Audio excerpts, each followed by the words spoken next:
করি বাংলাদেশ কি, বাংলাদেশ যদি ৭১ যদি না হতো আমাদের সোনালী বাংলাদেশ কি পেতাম? ৭১-এর মধ্য দিয়ে কি আমাদের বাংলাদেশের জন্ম হয় নাই? কথা বলেন না কেন? কথা বলেন না কেন? এই দাড়িপাল্লা প্রতীক এবং জামাতের একজন বক্তা, সে নাকি অনেক বড় স্কলার, সে বলতেছে ৭১-এর প্রজন্ম নাকি সবচেয়ে নিকৃষ্ট প্রজন্ম। আপনারা কি মানবেন? কোন মুসলমান মানবে? কোন বাঙালি মানবে? ৭১ না হলে বাংলাদেশ পেতাম? তুমি কার বাংলাদেশে আছো? কথা বলেন না। ৭১-এ কি দাদু ভাই আপনারা বলেন মা বোনদের ইজ্জত কি নিছে না? পাকিস্তানি হানাদাররা কি মা বোনদেরকে শকুনের মতো ছিঁড়ে খায় নাই? কথা বলেন না কেন? আরো জোরে বলেন।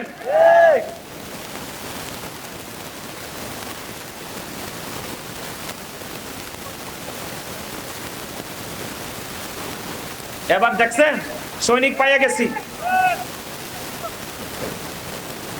উনি এটাই বুঝাইতেছে ৩০ লক্ষ মা বোন। দেখেন এই দেশের রাজাকাররা কি করতো জানেন? এটা আমার দাদি নানির কাছ থেকে শোনা, আমার তো তখন জন্ম হয় না, আমার মায়ে তখন ছোট ছিল। আমার দাদি নানির কাছ থেকে, মুরব্বীদের কাছ থেকে শোনা, এই দেশের রাজাকাররা নাকি মা বোনদেরকে দেখাই দিত। এরা ঘর থেকে নিয়ে মা বোনদের ইজ্জত লুটে নিত। যারা ৭১-কে বিশ্বাস করে না তারা বাংলাদেশের মা বোনকে নিরাপদে থাকতে দিবে না। দেখেরা বলে আমরা ৭১-কে বিশ্বাস করি, আমরা বাংলাদেশকে বিশ্বাস করি, আমরা ৭১-কে ধারণ করে। ঠিকরা বলে মুক্তিযোদ্ধাদেরকে নির্মমভাবে লাঞ্ছিত করা হচ্ছে, অপমান করা হচ্ছে, মুক্তিযোদ্ধার গলা জোতার মালা পরিয়ে দেওয়া হচ্ছে, কোনো ধরনের কোনো প্রতিক্রিয়া নাই। সম্মানিত উপস্থিতি, সবচেয়ে বড় দুঃখজনক কথা আমি একজন আলেম হিসাবে বলতে চাই, আমি সত্য বলতে হবে। এই শেখ হাসিনা যখন ক্ষমতা থেকে নামলো, একদিনে ২ দিনে ১০০টার উপরে মাজার ভেঙে দিল। কথা বলেন। আজকে আমরা টুপি পাইছি কার থেকে? আল্লাহর ওলিদের কাছ থেকে না? পাঞ্জাবি পাইছি কার থেকে? আল্লাহর ওলিদের থেকে না? আমরা নামাজ শিখছি কার থেকে? আল্লাহর ওলিদের থেকে না? তুমি আল্লাহর ওলিদের মাজার ভেঙে দিবা, গুড়ি দিবা, আল্লাহর ওলিদের খানকা ভেঙে দিবা। অত্যন্ত দুঃখজনক, অত্যন্ত লজ্জাজনক। সম্মানিত উপস্থিতি, আমি গোটা বাংলাদেশের মুমিন মুসলমান সচেতন মানুষের দৃষ্টি আকর্ষণ করে বলছি, সবাই সচেতন হন। আবেগ দিয়ে নয়, বিবেক দিয়ে কাজ করেন। কথা বলেন। কি দিয়ে? আরো জোরে। বিবেক হলো আল্লাহর দেওয়া এক নূর। যার মধ্যে বিবেক আছে তার মধ্যে সত্য মিথ্যার পার্থক্য করার মনোভাব আছে। ঠিক কিনা বলেন? সম্মানিত উপস্থিতি, এরা ক্ষমতায় আসে নাই। এরা যদি ক্ষমতায় আসে, এদের মতো করে আপনি নামাজ পড়তে হবে, আপনি কোরআন হাদিসের মতো করে পড়তে পারবেন না। এরা যে আলামত শুরু করে দিয়েছে। ঠিক কিনা বলেন? সম্মানিত উপস্থিতি,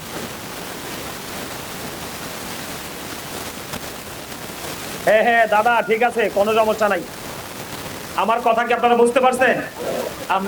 আমরা এই আমার কথা শোনেন, আমরা তাদের এই সমস্ত বক্তব্য গ্রহণ, আমাদের যারা প্রজন্ম আছে, ছোট ভাইয়ের আছে, ছোট বাচ্চারা আছে, আমরা তাদেরকেও এই বক্তব্যগুলো শোনা থেকে, মানা থেকে দূরে রাখবো। তার কারণ এই বক্তব্যগুলো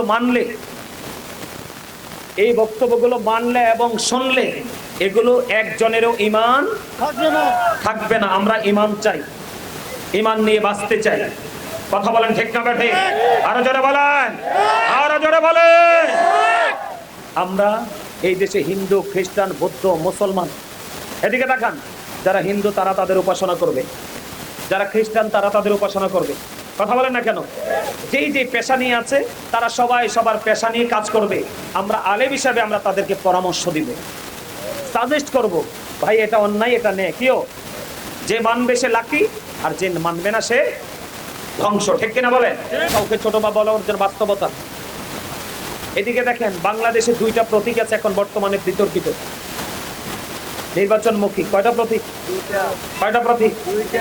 আজকে আসার সময় দেখলাম আপনার অনলাইনে বলতেছে এক হুজুর, নাউজুবিল্লাহ কর, আরেকবার কর, আরেকবার কর।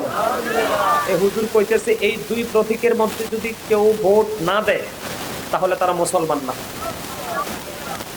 আপনি একজন মুসলমান হিসেবে মানবেন? না। আরো জোরে বলেন, মানবেন? আমি ভোট দিব কি দিব না, কাকে দিব কাকে দিব না, এটা আমার ইখতিয়ার। আপনি আমাকে মুসলমান না হইলে তো আমি কাফের। কথা বলেন না কেন? মুসলমান না হইলে আমি কি? আপনারা বলেন, আপনারা কি এই কথার সাথে একমত? না। এদেরকে চিনে রাখবেন। আর এদেরকে বলে দেই, ক্ষমতা দেওয়ার মালিক আল্লাহ, ক্ষমতা নেওয়ার মালিক আল্লাহ। তোমরা আল্লাহ আল্লাহ রসুলের বিধানের কে কলঙ্কিত করে, ছোট করে তোমরা ক্ষমতা যেতে চাও? ক্ষমতা তো সহজ জিনিস না, কথা বলেন না কেন? এরা ক্ষমতায় গেছে না, এখনো নির্বাচনও হয় না, এখনো এখনই এরা যা শুরু করছে। আর এরা ক্ষমতায় আসলে কি করবো আমার মাথায় ধরে না। এবার আসেন আরো ভয়ঙ্কর খবর। আজকে সিরাজগঞ্জের আপনার এক এমপি পদপ্রার্থী এক প্রতীক, তিনি দাঁড়িপাল্লার পক্ষের লোক। কিসের লোক? দাঁড়িপাল্লায় ভোট চাচ্ছে তিনি। তার মানে এই দাঁড়িপাল্লা প্রতীক কার? কথা কন না কেন? কার? তারা জামাতে ইসলামী বলে। কি বলে? ইসলামী বলে। তাদের মধ্যে ন্যূনতম ইসলামের গান নাই। আচ্ছা, যদি গান থাকতো তারা কি বলতে পারতো সূর্য আমি ডাক দিলে দাঁড়াবে? নাউজুবিল্লাহ কর না। তাদের যদি ন্যূনতম গান থাকতো তারা কি বলতো রোজার পূজা এক? তাদের যদি ন্যূনতম গান থাকতো তারা কি বলতো যে মাজারে যাওয়া পূজা আর পূজায় যাওয়া জিয়ারত? নাউজুবিল্লাহ বলে। যারা আল্লাহর ওলির মাজার শরীফ জিয়ারত করে তাদেরকে বলে পূজারি। তো তোমরা যে ইয়ার দিকে পূজাত গেলা, উলঙ্গ নারীদেরকে দেখলা এবং ঢং ঢং মং মং করে একবারে সিরালাইছে নিয়ে গীতা পড়া, ঠিক কেন বলেন? এগুলো আমার কথা না, অনলাইনে আছে, আমি অনলাইন থেকে দেখছি, তাদের সাথে আমি যাই নাই। এগুলো কি মুসলমানের চরিত্র হতে পারে? আজকে সিরাজগঞ্জে আপনার ভিডিওতে বলতেছে যারা দাঁড়িপাল্লাকে ভোট দিবে না এবং দাঁড়িপাল্লাকে সাপোর্ট দিবে না তারা মাহফিলে আসবে না। দাঁড়িপাল্লার সাথে মাহফিলের কি সম্পর্ক? এগুলো কি মুসলমানের কাজ? তাহলে আমি তাদেরকে ইসলামী বলতে পারি? এই জন্য আমি তাদেরকে বলছি আপনারা জামাত শিবির বলবেন, আপনারা জামাত ইসলামী বলবেন না। এবং আমার কাছে অবাক লাগে তারা যখন এত বড় বড় গর্হিত কথাগুলো বলে, কোরআন হাদিস বিরোধী কথাগুলো বলে, যারা সিনিয়র আছে, হাইকমান্ডে আছে, তারা কিন্তু কেউ কোনো প্রতিবাদ করে না। মনে রাখবেন, যারা অন্যায় করে এবং যারা সহ্য করে দুজনই সেম টু সেম অপরাধী, ঠিক কেন বলেন? আর যারা বলেন মুসলমানের রোজার হিন্দুদের পূজা কি এক? মুসলমানের আজান আর হিন্দুদের উলুদনি কি এক? ফেনীতে দেখলাম, এই ফেনীতে দাঁড়িপাল্লার প্রতীক নিয়ে এমপি পদপ্রার্থী ফেনীতে, সে বলতেছে কি জানেন? মসজিদে যদি রাজনীতির করা না যায় মসজিদে আজান দেওয়া যাবে না, কোরআন তেলাওয়াত করা যাবে না। একজন মুসলমান হিসেবে মানবেন আপনি? আমাদেরকে ইমানকে বাঁচবেন? এগুলো বিশ্বাস করলে ইমান থাকবে? আরো জোরে বলেন না, থাকবে? সম্মানিত উপস্থিতি, এরা এখনো নির্বাচন হয় নাই, তারা নির্বাচন মুক্তি। আজকে ক্ষমতা দেওয়ার স্বপ্নটা সবাই দেখে, কিন্তু ক্ষমতা যায় কয়জন? সবাই তো স্বপ্ন দেখতেছে, আর কেউ কিন্তু বিতর্কিত মন্তব্য করতেছে না। ইসলামকে কেন তোমরা ব্যবহার করছো?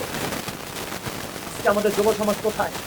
আর আমার কাছে অবাক লাগে তারা যে বক্তব্যগুলো দেয় মানুষগুলো। আরেকটা দেখলাম কালকে বলতেছে আপনি সারা জীবন পাপ করছেন। এ নাকি ডক্টর ফয়জুল করিম নাকি জানি তার নাম, সে নাকি ফয়জুল হক নেই, এই ফয়জুল হক, সে, আমি ভিডিও আছে আপনি অনলাইন দেখবেন, আপনারা দেখেছেন হয়তো অনেকে।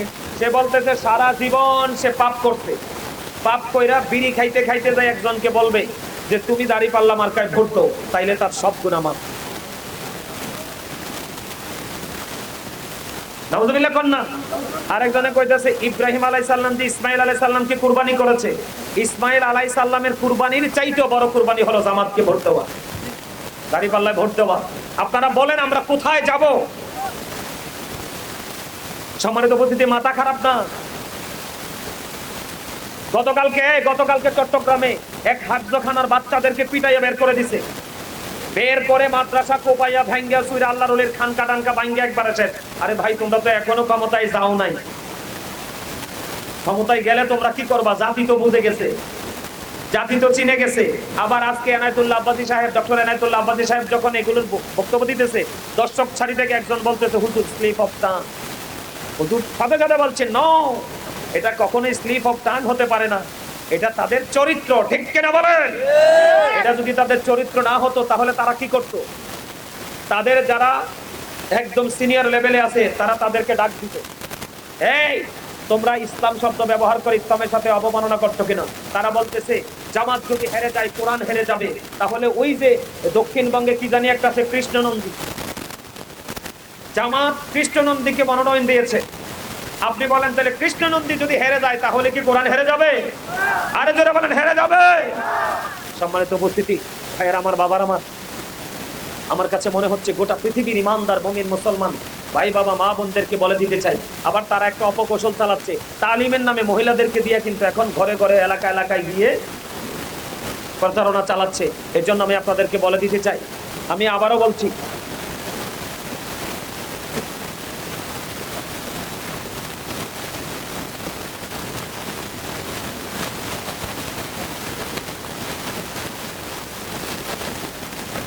আচ্ছা আমি বলি, আমি আমার যুবক ভাইদেরকে বলছি, ভাই তোমরা যে কথাগুলো আমি তোমাদের সামনে এতক্ষণ বলেছি, দাদু ভাই, এই যে দাদু ভাই, উনি খারাপ বলে নাই। এরপরে শোনেন, আমার দিকে তাকান, আমি আপনাদেরকে বলি, আল্লাহ আমাদের সবাইকে সুন্দর সুষ্ঠুভাবে জীবন যাপন করার তৌফিক দান করুন, সকলে বলেন আমিন। আপনাদের মাহফিলে কিন্তু তাবারুক নাই, আছে? আমি আপনাদেরকে দেখে আজকে পুরো অবাক হলাম, সত্য কথা, যেটা খুশি করার জন্য বলছি না। আপনারা জানেন আজকে এখানে তাবারুক নেই, ঠিক কিনা বলেন? তারপরও আপনাদের চমৎকার উপস্থিতি এবং চমৎকার মনোযোগ, কথা বলেন না কেন?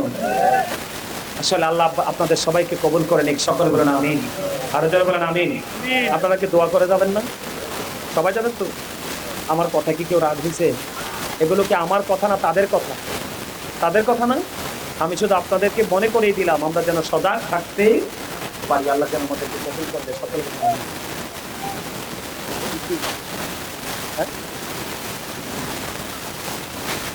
কোনটা কোনটা?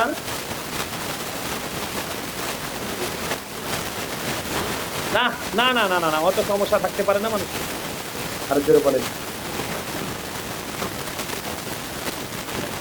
আর শোনেন, আমাদের দেশে আরেকটা শেষ কথা বলে দেই, আমাদের দেশে কিন্তু এখন ফিতনার শেষ নাই। এদিকে থাম, মানুষ মরার পরে কিন্তু দোয়া করতেও দেয় না, কথা বলেন? মানুষ মরার পরে সে শেষ জীবনের শেষ চিরদিনের জন্য চলে গেছে, দোয়া করতে দেন। এখন কিছু কাঠমোল্লা বের হইছে, আপনারা বলেন। শোনেন, আমরা দোয়া আমাদের পূর্বপুরুষরা করছে, আমরাও করবো, ঠিক কিনা বলেন? আমরা তাদের কথা মানবো না। যারা বলবে দোয়া নাই, তাদেরকে বলবেন কোথায় দোয়া না জায়েজ বা নাই, কোন কিতাবে আছে আমাদেরকে দেখাই দাও। দেখবেন এই জীবনে দেখাতেই পারবে না। তাদের একটা টিম, তাদের একটা দল, তাদের মধ্যে ইহুদিরা ভর করেছে মুসলমানকে ধ্বংস করার জন্য, ঠিক কিনা বলেন? আল্লাহ আমাদের সবাইকে সব। আবার ওই যে মেরাজ চলতেছে, সামনে আসছে মেরাজ নিয়েও কিন্তু বিতর্ক চলছে। তো এইরকম বিতর্ক কিন্তু আমাদের মাঝে আসতেই থাকবে। আল্লাহ যেন আমাদের সবাইকে কবুল করেন, সকলে বলেন আমিন। আরো যারা বলেন আমিন। সম্মানিত উপস্থিতি, এতক্ষণ পর্যন্ত যত আলোচনা করেছি, এই আলোচনায় আপনারা যতটুকু শিখতে পেরেছেন ততটুকুর উপর ভিত্তি করে আমল করবেন। আর আমার কথায় কষ্ট পেয়ে থাকলে আপনারা আমাকে ক্ষমা করে দিবেন। আমরা এখনই দোয়া করে দিব, আমরা দোয়া করে আজকের মাহফিল সমাপ্ত করব, ঠিক আছে তো? সবাই একটু জিকির করেন, আমার আল্লাহ। যাদের উপরে রহমত দিবে তারাই তো খাতা টাতা ফালাইয়া চলে আসবে, কেউ সব ফেলে চলে আসবে। যে আমাদের এখানে একজন মেহমান আসছে আজকে আমাদেরকে দোয়া করার জন্য, আমরা দোয়া শরীক হতে যাই, ঠিক না বলেন? এই জন্য বলছি, যাদের আলোচনা শোনার ইচ্ছা নাই চলে যান, আমি কাউকে বলবো না, থাকেন। আর যাদের ইচ্ছা থাকে একদম সুন্দর করে বসেন, যেন আপনাদেরকে বারবারই আপনাদেরকে কি করতে না হয়, ডাকতে না হয়, আপনাদের ডিস্টার্ব করতে না হয়। সবাইকে বলছি, একদম মৌচাকে যেভাবে মৌমাছি বসে গ্যাপ থাকেনি, তো আমরাও তো প্রেমের বাগানের আজকে মৌমাছি, আল্লাহ আল্লাহ রসুলের প্রেম বাগানে আসছি না আজকে। আরো যারা বলে, তো এখান থেকে আমরা মধু নিব, সে মধু হলো আল্লাহ আল্লাহ রসুলের প্রেম কিভাবে আহরণ করা যাবে সেই শিক্ষা নিব, তাই তো? এদিকে তাকান। তাহলে আমরা আল্লাহ জবান দিছি কিসের জন্য? জিকির করার জন্য। ভোট বাদাম খাওয়ার জন্য না, পান খাওয়ার জন্য না, তিন রাস্তায় দাঁড়াইয়া মানুষের বদনাম করার জন্য না। আর সবচেয়ে বেশি বিপদের জায়গা হলো চা দোকান। ও মারে মা, মিনি সংসদ, এই সংসদে যায় যাইব তার লাইফ শেষ, কথা কয় না কেন? এইটা হলো সবচেয়ে নিকৃষ্ট জায়গা। বাজার দোকান চমনি বলে হুজুর, হ্যাঁ এটা নিকৃষ্ট। আমরা যে যাই, আপনি যাইবেন, দোকানদার বেচবে, আপনি কিনবেন, জাস্ট এতটুকু।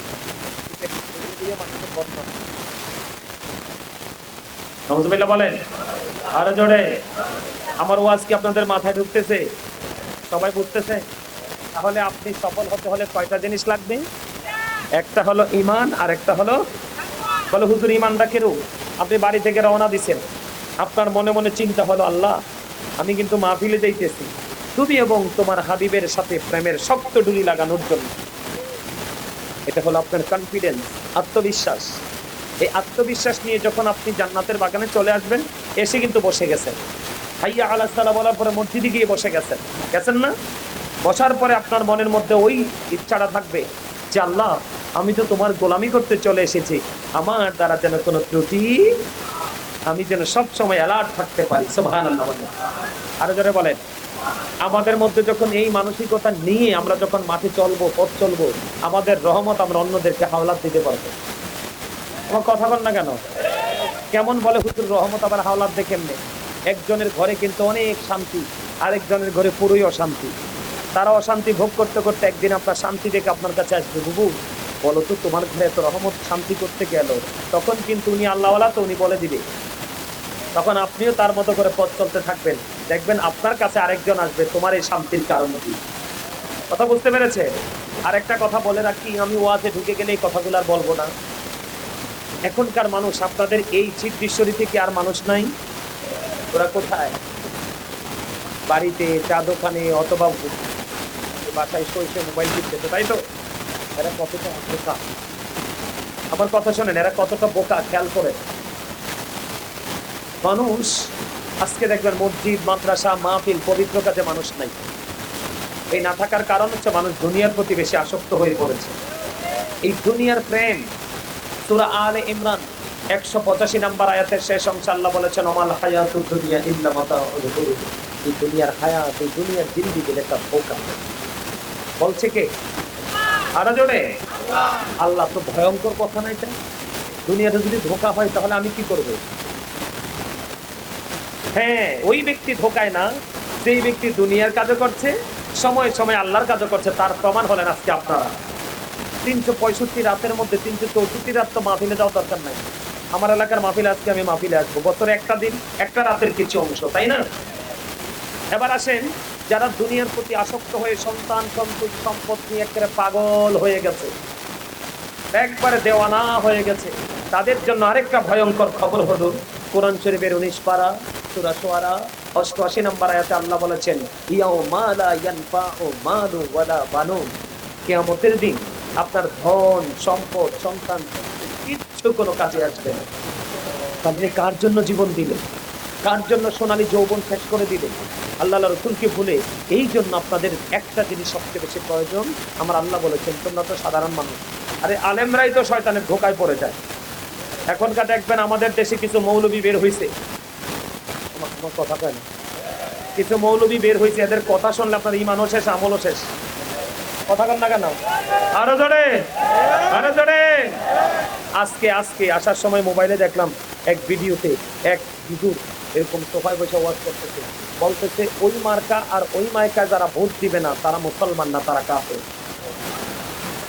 এবার বলেন, সে কিন্তু ইমাম সাহেব, বক্তা, সে কিন্তু বক্তা। আপনারা চাইলে, আপনারা যদি আবার সন্দেহ করেন, এই জন্য আমি মনে মনে ভাবছি স্টেজে গেলে আপনাদের সচেতনতার জন্য কথাগুলো বলবো। সব আলেমদের কথা বিশ্বাস করা যাবে না, কারণ কিয়ামতের আগে পৃথিবীতে ধ্বংসের কারণের মধ্যে একটা ভয়ঙ্কর কারণ হলো মোল্লারা। তারা পৃথিবীর লোভে পড়বে, সঠিক শিক্ষা থাকবে না, তারা তাদের সুবিধার জন্য, স্বার্থের জন্য সুযোগ বুঝে বুঝে মন গড়া কথা বলবে, আর এই কথা বিশ্বাস করে করে মানুষ ইমান আমল দুটোকে হারিয়ে ফেলবে। এই জন্য বলেছি, হক্কানি যোগ্য দক্ষ আলেম। আল্লাহ রাব্বুল আলামিন বলেছেন, তোমরা তো সাধারণ মানুষ, অপরাধ করাটাই স্বাভাবিক, কিন্তু তোমাদের জন্য আমি আল্লাহ একটা মেসেজ দিয়ে দিলাম, গুড নিউজ। সেই নিউজটা হলো, আল্লাহ বলেছেন, join with my dear people, come to my paradise. সুবহানাল্লাহ বলেন না? আল্লাহ বলেছেন, join with my dear people, তোমরা আমার প্রিয় লোকেদের সাথে যুক্ত হও, কাম টু মাই প্যারাডাইস, আর আমার জান্নাতে চলে আসো। সুবহানাল্লাহ। আল্লাহ এই ওয়াজটা কোরআনে এইভাবে করেছেন, ফাদখুলি ফি ইবাদি ওয়াদখুলি জান্নাতি। আল্লাহ বলেছেন, তোমরা আমার প্রিয় লোকেদের সাথে যুক্ত হও আর আমার জান্নাতে চলে আসো। আর আল্লাহর প্রিয় লোক হলো, হক্কানি শব্দ কিন্তু বলেছেন কি, আলেম হলেই চলবে না, দাড়ি টুপি পাগড়ি জুব্বা মিষ্টি মিষ্টি কথা বললেই চলবে না। রসুল উম্মতকে বাঁচানোর জন্য সঠিক সব তথ্য দিয়ে গেছে। রসুল বলেছেন, তাদের কথা হবে মধুর চেয়ে মিষ্টি, কিন্তু চরিত্র হবে ফেরাউনের মতো, হিংস্রতা হবে বাঘের মতো। তাদের নামাজ দেখলে তোমরা মনে করবে তোমাদের নামাজ হচ্ছে না, তাদের রোজা দেখলে তুমি মনে করবা তোমার রোজাটা তাদের রোজার কাছে একেবারে তুচ্ছ। তারা শুধু কোরআন কোরআন করবে, কোরআনটা শুধু তাদের নিজের সম্পদ মনে করবে, তারা শুধু কোরআন কোরআন করবে, কোরআনটা কিন্তু তাদের জবানে থাকবে, জবান অতিক্রম করে সিনায় যাবে না। কোরআনের আওয়াজে মসজিদ মুখরিত থাকবে, কিন্তু রসুল বলে গেছে এখানে একটাও ইমানদার থাকবে না। নাউজুবিল্লাহ বলেন। তাহলে আমাদের জন্য ভয়ঙ্কর দিন অপেক্ষা করছে কিনা? এই জন্য আমাদেরকে সত্যিকারের ইসলাম জানতে হবে, আমাদের পরবর্তী জেনারেশনকে সত্যিকারের ইসলাম জানাতে হবে। আমার কথা আপনার একমত তো?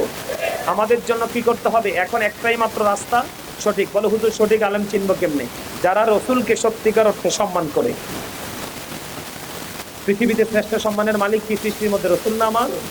যিনি রসুলকে সর্বশ্রেষ্ঠভাবে মর্যাদা দেয়, রসুলকে কোনোভাবে ছোট করে না। এরপরে হলো রসুলের সাহাবাই কেরাম, রসুলের আহলে বাইত।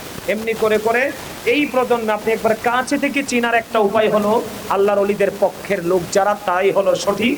আর যারা আল্লাহর ওলিদের বিরোধিতা করে তারা কখনোই সঠিক নয়। তার কারণ হলো, আমি কারণ বলছি আপনাদেরকে, তার কারণ হলো এই বাংলাদেশে এই যে আজকের যে স্টেজে বসে আমরা অনায়াসে কথাগুলো বলতে পারতেছি, এই জায়গাগুলো তৈরি হয়েছে কার কারণে? আল্লাহর ওলিদের কারণে না? কথা বলেন না। এই দেশে কি ইসলামের চেয়ে নবী রাসূল আইছেন, আল্লাহর ওলি আসছে?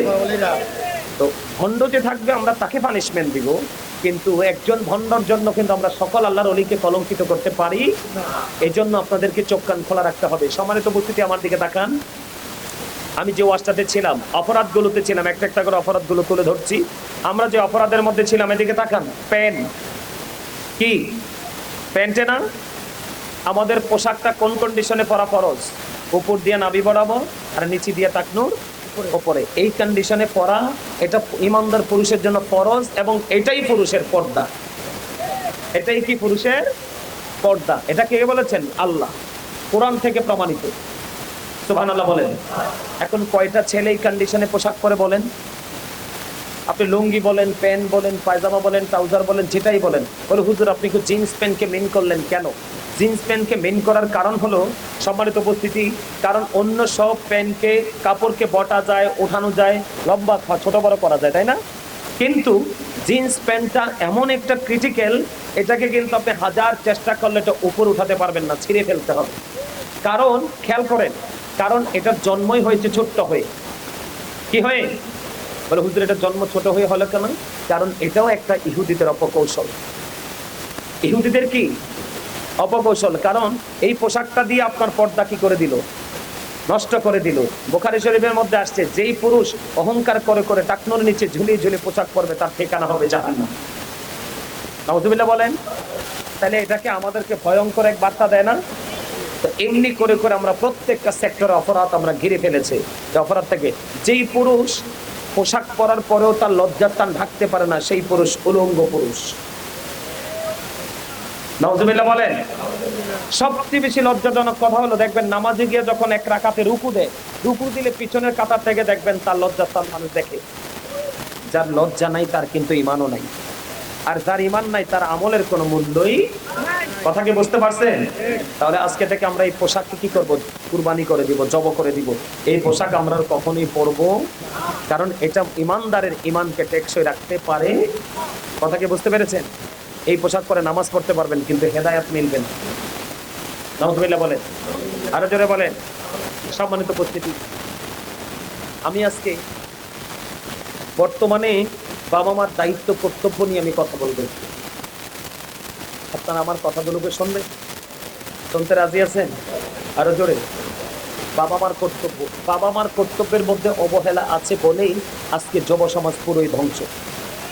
কথা বলেন, আমাদের যুবকরা কি ঠিক আছে? আপনি মুসলমানের বাচ্চাও হেঁটে যাবে, হিন্দুর বাচ্চাও হেঁটে যাবে। বাংলাদেশে তো হিন্দু আমাদের প্রতিপক্ষ, হিন্দু না, অন্য ধর্ম বললে তো খুব কম, উপজাতি আছে অনেক দূরে, এগুলো আপনার আমার থেকে অনেক দূর। কথা বলেন না কেন? আছে না? খ্রিস্টানও আছে, তবে খুবই মুষ্টিময় বাংলাদেশে। তো এর মধ্যে আমাদের দেশের সবচেয়ে বেশি সংখ্যালঘু হলো হিন্দু, হিন্দুদের সংখ্যা, তাই না? একটা হিন্দু তো মূর্তি পূজক। খেয়াল করেন, একটা হিন্দু কি? মূর্তি পূজক। মূর্তি পূজক যারা, মূর্তি পূজা যারা করে, মূর্তি সম্পর্কে আল্লাহ কোরআনে কি বলেছেন? আল্লাহ বলেছেন, ইন্নামাল খামরু ওয়াল মাইসিরু ওয়াল আনসাবু ওয়াল আজলামু রিজকুম মিন আমালিশ শাইতান। মদ, জুয়া, মূর্তি, ভাগ্য গণনা, জিনবস্তু শয়তানের কাজ। কার কাজ?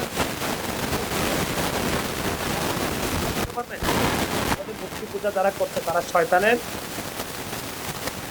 কাজ করছে, তাই তো? আল্লাহর কথা অনুযায়ী আমি বলি নাই, আপনিও বলেন না, বলেছে কে? আল্লাহ। তাহলে একটা হিন্দুর বাচ্চার স্টাইল যেমন আর একটা মুসলমানের বাচ্চার স্টাইলও তেমন। আপনি কিন্তু রাস্তায় দেখলে কম্পেয়ার করতে পারবেন না। পারবেন? হ্যাঁ, আমি কখন মুসলমান হিসেবে তাকে চিনতে পারবো? যখন আমি তার মাথায় টুপি দেখবো। ঠিক না ঠিক?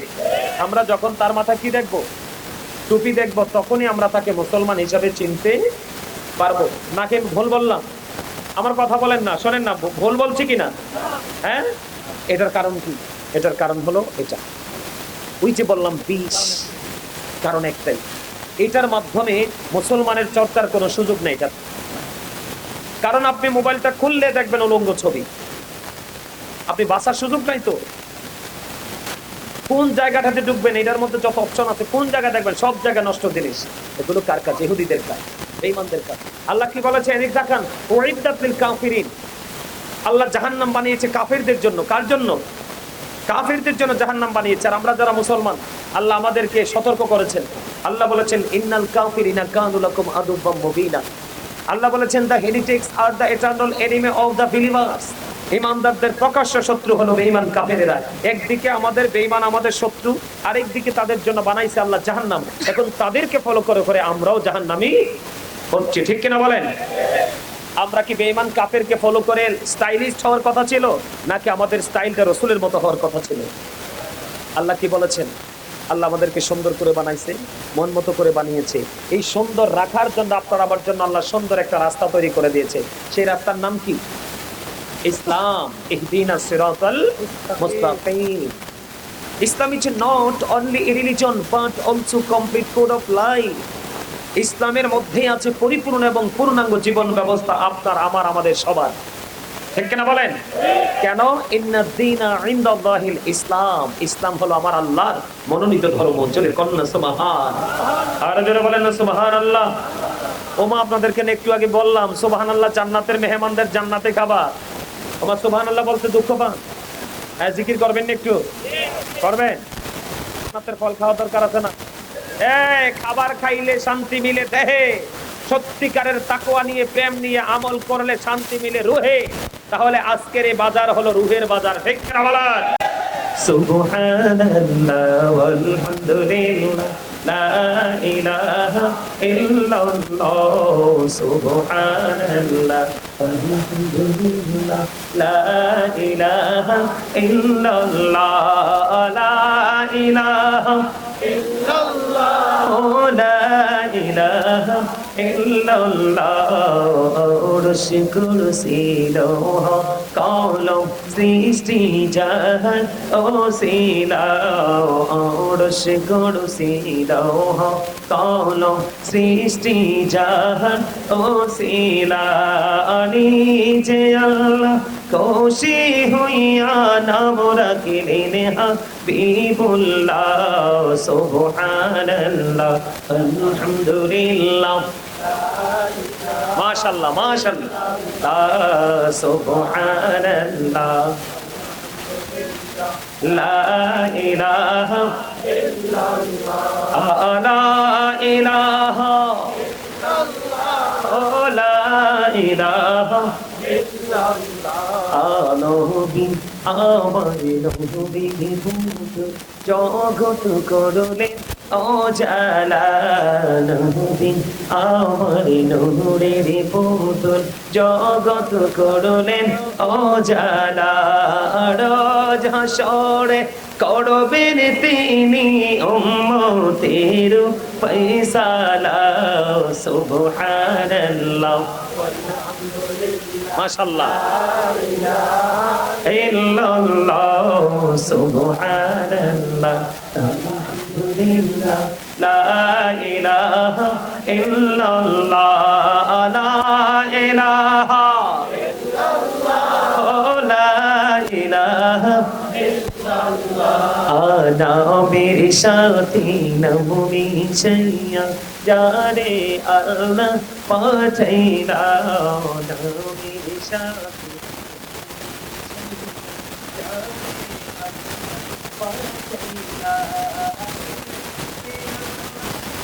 তো বলে তার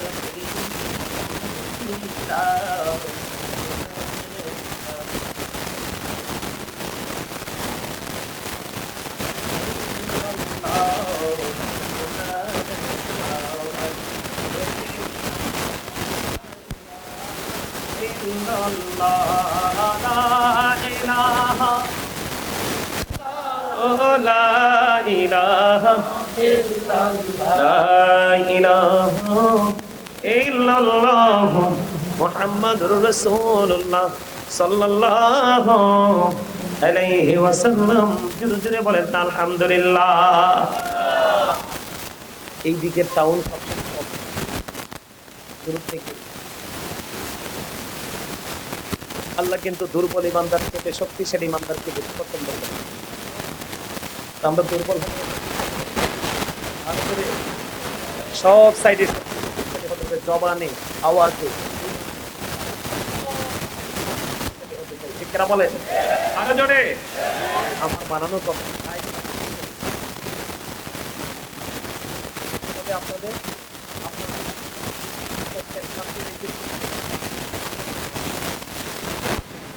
অন্তরে না এইটাই হলো রূহের খাবার। সুবহানাল্লাহ বলেন। যিনি ইবাদত করার পরে আত্মার মধ্যে শান্তি আসবে, মনে করবেন যে মালিকের দরবারে কবুল হয়ে গেল। সব পাওয়া যায় দুনিয়া থেকে, কিন্তু প্রশান্তি আসে আল্লাহর কাছ থেকে। কথা বলেন না কেন? প্রশান্তিটা কোত্থেকে আসে? আল্লাহর কাছ থেকে। আল্লাহ কবুল করে নিন, করে বলেন আমিন। আরো জোরে বলেন না আমিন। আরেকটা মহব্বতে বলেন আমিন। আমার কথা বুঝতে পেরেছেন? হ্যাঁ, তাহলে আল্লাহ কি বলেছেন? তুমিও বাঁচো, তোমার আহালকেও বাঁচাও। ঠিক কিনা বলেন? সম্মানিত উপস্থিতি,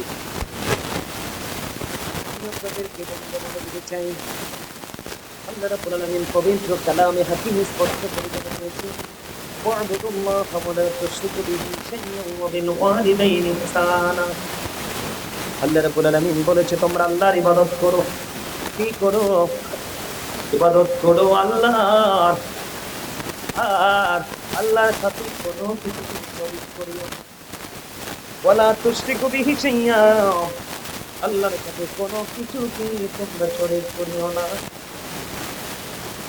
ওয়া বিল ওয়ালিদাইনি ইহসানা, বাবার সাথে কি করতে হবে? সৎ ব্যবহার করতে হবে, উত্তম ব্যবহার করতে হবে। তাদেরকে অ্যাকসেপ্টেবল পারসন হিসেবে তোমাকে গ্রহণ করতে হবে। কারণ মা বাবাকে ভালোবাসা ফরজ রে, আর মা বাবার কলিজায় আগুন দেওয়া হারাম।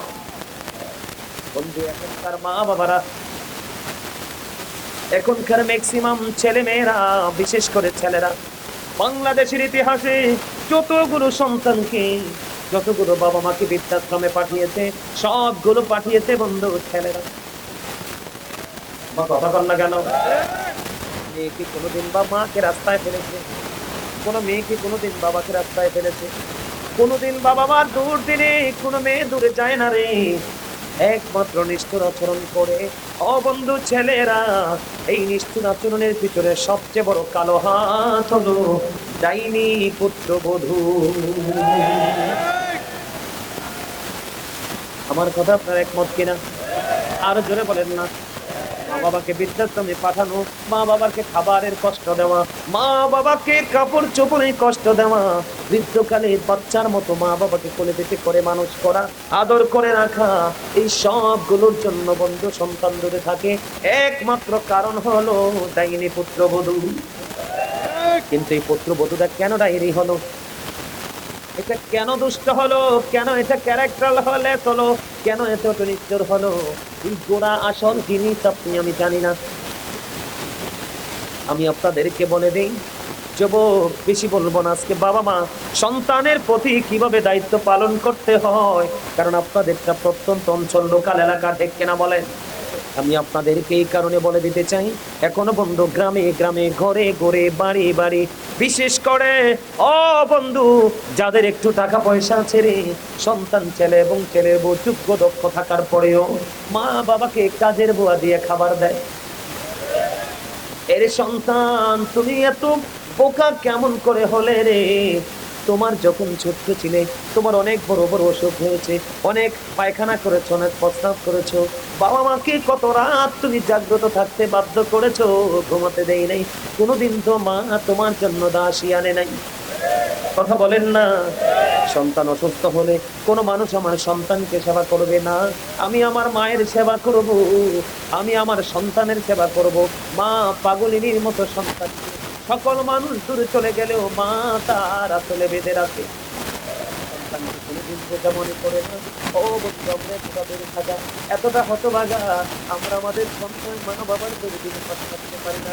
এর মধ্যে সবচেয়ে বড় ভয়ঙ্কর সমস্যা হলো বাংলাদেশে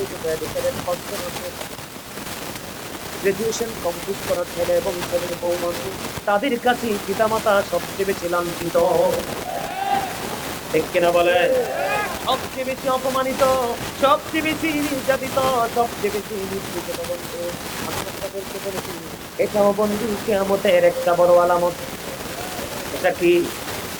ও বন্ধু, বাবা মাকে বাদ দিয়ে শ্বশুর শাশুড়ি অন্য আদার্স পার্টনারগুলোর সাথে গভীর প্রেমের সম্পর্ক রেখে দেওয়া, এইটিও বন্ধু কিয়ামতের আলামত। কারণ আমার রাসূল বলে গেছেন যে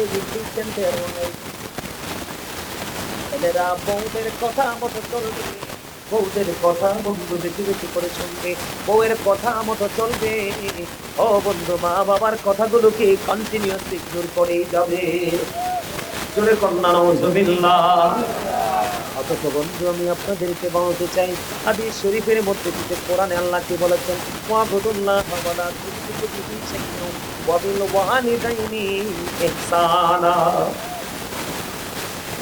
হাদিস শরীফের দিকে আমি একটু নজর দেই বন্ধু, কারণ মা বাবা সম্পর্কে একটু ধারণা না দিলে বুঝবেন না আপনারা। আমার শরীরকে প্রশ্ন করা হলো, ইয়া রাসূলুল্লাহ, ইয়া হাবিবাল্লাহ, নবী, নবী গো, ও প্রাণের নবী, এই দুনিয়ার বুকে আমার কাছ থেকে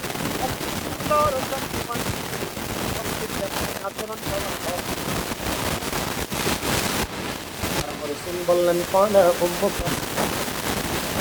এরপর ওই লোকটা আবার প্রশ্ন করলেন, ওই পার্সনটা আবার প্রশ্ন করলেন কলা সুম্মা মান, তারপরে কি? রাসূল আবার বললেন কলা উম্মুকা, তোমার মা রে। আবার প্রশ্ন করলেন কলা সুম্মা মান, তারপরে কি? রাসূল আবার বলে দিলেন কলা উম্মুকা, তোমার মা। বন্ধুরি আমার, আবার রাসূলকে প্রশ্ন করলেন কলা সুম্মা মান, তারপরে কি? রাসূল বললেন কলা আবুকা, তোমার বাবা।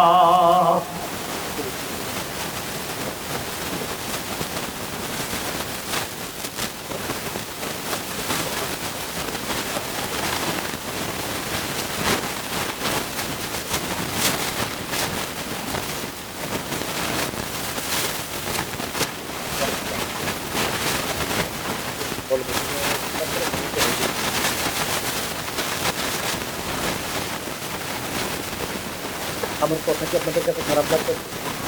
তাকে শোনার দরকার আছে। তিনবার প্রশ্ন করেছে কে? মা। কিউর বাঁধা, কিউর বাঁধা, কিউর বাঁধা, এসবকে প্রশ্ন করা হলো। পালা সম্মান, তারপরে কে গো? আমার রাসূল বললেন পালা আবুকা, তোমার বাবা। Your father.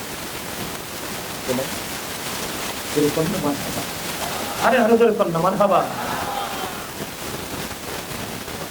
বন্ধু, আমি বাবাকে দিয়ে আজকে শুরু করতে চাই রে। ও বন্ধু, আমি বাবাকে দিয়ে আজকে শুরু করতে চাই। গভীর ভাবে বন্ধু খেয়াল করে হাদিস শরীফের মধ্যে থেকে আমার রাসূলকে প্রশ্ন করলেন, ইয়া রাসূলুল্লাহ, ইয়া হাবিবাল্লাহ, নবী। খেয়াল করেন যুবক, তোমাদেরকে কমেন্ট করে আমি কথাগুলো বলছি, মাইকের আওয়াজ দিকে যাচ্ছে। যুবক বন্ধু, আমি তোমাদেরকে বলে দিতে চাই রে। আমার রাসূলকে প্রশ্ন করলেন, রাসূল গো, আমার বাবা আমার উপার্জিত টাকা পয়সা নিজের মতো করে খরচ করতে চায়। এবার আমার রাসূল একটা ডাকে বললেন, শুধু তোমার অর্থ নয় রে, তুমি নিজেও তোমার বাবার সম্পদ। শুধু তোমার টাকা না বাবা, শুধু তোমার টাকা না, তোমার উপার্জিত অর্থ না, তোমার বাবা তোমাকেও যেমনি তেমনি ইউজ করতে পারবে, তুমি না করতে পারবা। আসলে বাবার দাম আছে না না? যেই সন্তানটা বাবার অবাধ্য, যেই সন্তানটা কি, যেই সন্তানটা বন্ধু বাবার অবাধ্য, এই সন্তানটা আল্লাহর অবাধ্য। তার মানে বাবা যে সন্তানের প্রতি নারাজ রে, আমার আল্লাহ সেই বান্দার প্রতি নারাজ, এটার জন্য কোনো দয়া বা নয় রহমত কিছুই নেই। আমার রাসূল আরো বলেছেন, হতভাগা সে, হতভাগা সে, হতভাগা সে। রাসূল কে গো সেই হতভাগা? রাসূল বললেন, বাবা মা দুজন বেঁচে আছে, অথবা একজন বেঁচে আছে। কয়জন? দুইজন বাবা অথবা মা দুজন আছে, অথবা একজন বাবা অথবা মা, যেই কোনো একজন আছে। তুমি সন্তান হিসেবে যদি তাদেরকে আদর করে, ভালোবেসে, সম্মান করে, স্নেহ করে যদি তুমি জান্নাতের মালিক হতে না পারো, তোমার চেয়ে বড় হতভাগার কেউ হইতে পারে না। এখনকার ছেলেরা বাবা মাকে বাদ দিয়ে আগে চিন্তা করে নিজের মানুষকে তাদেরকে চিন্তা করে চলতে হবে। আমার কথা বল না, আগে কাটটা মা চাইলে এক সপ্তাহ আসে, তুমিও তোমার মালিকের কাছে চেয়ে দেখো, তোমার জন্য এই জীবনেও বাজেট হবে না। কথা বলেন না কেন? তোমার সক্ষমতা থাকার পরেও তুমি তোমার মা বাবাকে মাহরুম করেছো, তুমিও যখন মালিকের কাছে চাইবে, তোমার জন্য কিন্তু আল্লাহর কাছে কিছুই নাই। ঠিক কিনা বলেন? আরো জোরে বলেন বন্ধু। এবার আমি বলে দিতে চাই আপনাদেরকে, মায়ের চেহারার দিকে যদি আপনি একটা বার যদি মায়ের নজরে তাকান গো, আপনার আমল নামায় একটা হদের সওয়াব চলে আসবে। রাসূলকে প্রশ্ন করা হলো, নবী, নবী গো, ও প্রাণের রাসূল, আমি যদি প্রতিদিন আমার মায়ের দিকে মায়ের নজরে 100 বার যদি তাকাই গো, আমার রাসূল বললেন, তাহলে 100 হদের সওয়াব। তাহলে মা বাবার ছোট করা দরকার আছে নেই? রাসূল বলেছেন, paradise of the child under the feet of the mother. রাসূল বলেছেন, ইন্নাল জান্নাতা তাহতা মিন উম্মাহাতিকুম, তোমাদের মায়ের পায়ের নিচে তোমাদের জান্নাত। নামাজ হলো জান্নাতের চাবি, প্রেয়ার ইজ দ্য কি টু প্যারাডাইস। নামাজ হলো জান্নাতের চাবি, আর ওই জান্নাত হলো মায়ের কদম তলে। তাহলে কোনটা আগে দরকার? আগে মা। ও বন্ধু, প্রমাণ তোমরা আমার কাছ থেকে নিয়ে যাও গো। এরে তুমি উপরে এসে পড়ো, তুমি উপরে এসে পড়ো, তুমি তুমি আইয়ো সুন্দর আলী, উপরে আইয়ো। এটা এটা এটা তোর লগেরটা, এটা এটা এটা, আরে এটা উপরে এসে পড়ো, উপরে এসে পড়ো। আসো নান্টি, উপরে আসো, উপরে এসে পড়ো, এনে এসো। তো চিন্তায় পড়ে গেছে, হুজুরে কি রে আমার উপর আইতে কয়। এটা আমার কথা শোনে না রে, হ্যাঁ? মারহাবা কোন? আরো জোরে। আরে সে পুরো হেজিটেশনের মধ্যে পড়ে গেছে, ঠিক কিনা কোন? টেনশন ফিল করতেছে। আরো জোরে, আর একটু মহাব্বতে। তারে যে আমার অনেক পছন্দ হয়েছে, শুরু থেকে হাসি খুশি মন নিয়ে আলোচনা শুনতেছে। মারহাবা কোন না? আরো জোরে, আরো গভীর মনোযোগ দিয়ে আলোচনা শোনে। প্রত্যেকটা মাহফিলে গেলে 2-4টা যুবক পাই, পুরো ব্যতিক্রম। আল্লাহ কবুল করেন, আমিন কোন? আরো জোরে কোন আমিন। আপনি জানেননি, তোমরা জানো কিনা জানি না, এখন তো আমাদের মাথার উপর আসমান আছে না? ওই দিন, কিয়ামতের দিন কিন্তু আসমান খুঁজে পাবা না। আল্লাহ বলেছেন, ইযাস সামাউ ফাতারাত ওয়া ইযাল কাওয়াকিবু তাসারাত ওয়া ইযাল বিহারু ফুজ্জিরাত ওয়া ইযাল কুবুরু বুসিরাত আলিমাত নাফসুম মা কদ্দামাত ওয়া আখারাত। আল্লাহ বলেছেন, সেদিন আকাশটা ভেঙে যাবে, ভেঙে টুকরো টুকরো হয়ে যাবে, তারকাগুলো ঝরে ঝরে পড়বে, সমুদ্র সেদিন উদ্বেলিত হয়ে যাবে। সবচেয়ে বড় ভয়ঙ্কর খবর, ওয়া ইযাল কুবুরু বুসিরাত আলিমাত নাফসুম মা কদ্দামাত ওয়া আখারাত। সেদিন প্রত্যেকের কবরটা ওপেনিং করা হবে। সেদিন কিন্তু আমরা কেউ কাউকে দোষারোপ করতে পারবো না। আল্লাহ বলে দিয়েছেন, সেদিন তোমরা প্রত্যেকে কে কি করেছো আর কি করনি প্র্যাকটিক্যালি তোমরা দেখতে পারবে, জানতে পারবে। অত্যন্ত ভয়ঙ্কর কথা। সেই দিন আল্লাহর আরশ ছাড়া আর কোনো কিছুই, এদিন আল্লাহর আরশের ছায়ার নিচে, আল্লাহ আরশের ছায়ার নিচে ইয়াং যারা যৌবনকালে যে যুবকরা আল্লাহ রসুলের প্রেম লাগানোর জন্য হক্কানি আলেমদের সাথে প্রেম লাগাই আল্লাহ রসুলের তালাশ করতে করতে তারা কবরে গেছে, আমার রসুল বলেছে, তোমরা এই খবরটা জানিয়ে দাও, তাদের জন্য আল্লাহর আরশের ছায়ার নিচে জায়গা বরাদ্দ। যৌবনকালে, যৌবনকালে। মারহাবা কর না? আরে জোরে। মায়ের পায়ের নিচে কি? আরো জোরে কয় না? মায়ের পায়ের নিচে বন্ধু সন্তানের জান্নাত রে।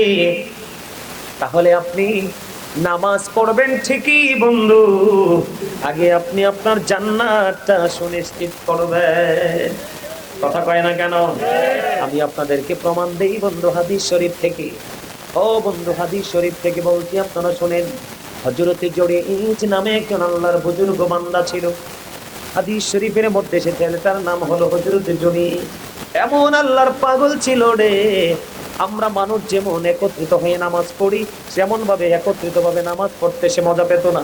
সে একাকী নামাজ পড়তো, মন মজাইয়া মালিকের ইবাদত করতো। সুবহানাল্লাহ। এই হযরত জুরাইজ, ও সিদ্ধির শরীরে যুবক, ও বন্ধু, তোমাদেরকে আমি বলে দিতে চাই, হৃদয় উজাড় করে শোনো। ও যুবকের দল রে, এই আলোচনা শোনার পরে তোমাদের মধ্যে যদি হেদায়াত না আসে, তাহলে হেদায়াত করার আর কোনো সুযোগ থাকবে না। এই হাদিস শরীফটা অনেক লম্বা, গুরুত্বপূর্ণ জায়গাটা আমি তোমাদের সামনে তুলে ধরতে চাই। এবার তিনি করলেন, যুবকেরা, ওই হযরত জুরাইজ লোকালয় থেকে অনেক দূরে চলে গেলেন। অনেক দূরে চলে গিয়ে বন্ধু তিনি কি করলেন, মাটি দিয়ে একটা হুজরা বানালেন, মানে ইবাদত খানা বানালেন। তো তিনি ওই মাটির হুজরার মধ্যে ইবাদত করে একদিন মা দক্ষিণী দৌড়ে চলে আসলো। মা দক্ষিণী দৌড়ে চলে এসে, ও বন্ধু, ছেলে জুরাইজকে ডাকছে, বাবা জুরাইজ, জুরাইজ রে, তুমি কোথায় বাবা? আমি মা এসেছি তোমার সাথে দেখা করার জন্য। কি করার জন্য? আমি মা এসেছি তোমার সাথে দেখা করার জন্য। খেয়াল করেন, কিন্তু মা তো তখন, ছেলে তো তখন নামাজ পড়ে। হযরত জুরাইজ নামাজরত অবস্থায়, ছেলে মনে মনে ভাবে, আমি নামাজটা চালিয়ে যাই, নামাজ শেষ করার পরে আমি আমার মায়ের সাথে দেখা করব। ছেলেটা নামাজ চালিয়ে গেল বন্ধু। নামাজ চালাতে চালাতে চালাতে চালাতে আবার কি হলো, ও বন্ধু, দেরি হয়ে গেল, মা চলে গেল। আজকে আর ছেলের সাথে দেখা হলো না। পরের দিন আবার আসছে মা ছেলের সাথে দেখা করতে, কিন্তু আজকেও জুরাইজ নামাজরত অবস্থায়। আজকেও কি? আজকেও ছেলে নামাজরত অবস্থায়। আজকেও মা হুজরার বাহির থেকে ছেলেটাকে ডাকছে, কিন্তু ছেলে ডাকে সাড়া দিচ্ছে না। ছেলে নামাজরত অবস্থায়। আমার বন্ধু, আজকের দিনও চলে গেল, 2 দিন চলে গেল বন্ধু। তৃতীয় দিন আসলো। কোন দিন? তৃতীয় দিন আবার আসলেন মা দক্ষিণী। আইসা দেখে, বাবা জুরাইজ, তুমি কোথায় গো? আমি মা এসেছি তোমার সাথে দেখা করার জন্য। আজকেও বন্ধু জুরাইজ দেখা দিল না, দেখা দিল না রে। ও বন্ধু, জুরাইজ আজকেও দেখা দিল না। আজকেও নামাজরত অবস্থায়। 1, 2, 3 দিন মা আসলেন ছেলের সাথে দেখা করার জন্য, কিন্তু দেখা করতে এসে দেখলেন ছেলেটা 3 দিনই নামাজরত অবস্থায়। তৃতীয় দিন এখান থেকে যখন চলে যায় রে, চলে যাওয়ার সময় মা দক্ষিণী বললেন, আল্লাহ, একে একে 3 দিন আসলাম ছেলের সাথে দেখা করার জন্য গো, ছেলেটা আমার সাথে দেখা দিল না। তারে বেশ্যা মহিলার মুখ না দেখাইয়া মরণ দিও না। নাউজুবিল্লাহ কন্যা। দোয়া করছে না বদদুয়া দিছে? অভিশাপ কিনা বলেন? আমি 1 দিন আসলাম, 2 দিন আসলাম, 3 দিন আসলাম, ছেলেটা দেখা দিল না। হাদিস শরীফ। এই বেশ্যা মহিলার মুখ না দেখাইয়া ছেলেটারে তুমি মরণ দিও না। বন্ধু, পাশেই ছিল এক গর্ভবতী বেশ্যা মহিলা। 3 দিন যতই যাচ্ছে বন্ধু, তার পেটের বাচ্চাটা বড় হলো। বড় হতে হতে বন্ধু বাচ্চাটা সে প্রসব করলো। তখন এলাকার মানুষ তাকে প্রশ্ন করলো, ও তুমি এই বাচ্চা কোথায় থেকে এনেছো? তোমার তো বিয়ে হয়নি, তোমার তো স্বামী নাই, এই বাচ্চা তুমি কোত্থেকে পেয়েছো? এখন এই বেশ্যা মহিলা বলে দিল, এই বাচ্চা এনেছি আমি ওই জুরাইজ থেকে। এর জোরে জোরে কন্যা একবার নাউজুবিল্লাহ।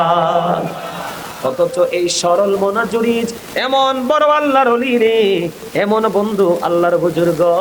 ও বন্ধু, বুঝেন না, মানুষের সাথে সে আমল করবে না, কারণ একসাথে আমল করলে তার আমল মজা লাগে না, সে তার মালিক কেমন মজাইয়া রাখতে পারে না।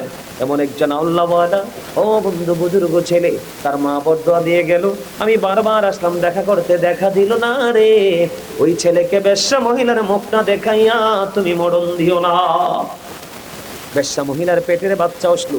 ও বন্ধু, মানুষ প্রশ্ন করলো তৎকালীন সময়ে, এই বাচ্চা তুমি কোথায় পাইছো? ওই বেশ্যা মহিলা বলল, আমি জুরাইজ থেকে এনেছি। নাউজুবিল্লাহ। এবার বন্ধু, তৎকালীন সময়ে মানুষগুলো পাগল হয়ে গেল, দৌড়িতে আসলো ওই হযরত জুরাইজের। এসে বন্ধু তার হুজরাটা মাটি দিয়ে বানানোটা ভেঙে ফেললো। ভেঙে ভেঙে আবার তাকে ধরতে হুজরা থেকে বের করতে শুরু করলো। হুজরা থেকে বের করতে করতে করতে করতে বন্ধু অবস্থা হলো, আমার কি অন্যায়, আমার কি অপরাধ, আমাকে কেন মারছো?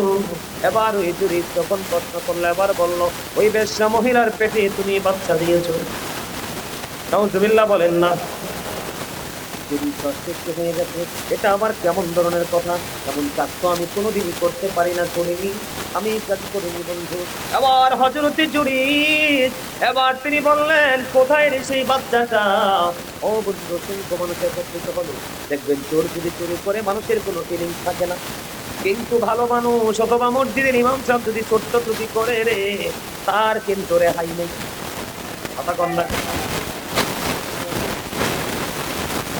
তারা এটা বোঝে না বন্ধু, যে মানুষ তো ধনের ঊর্ধ্বে নয়। কিন্তু হযরত জুরিজ যেটা বন্ধু, মায়ের অভিশাপ।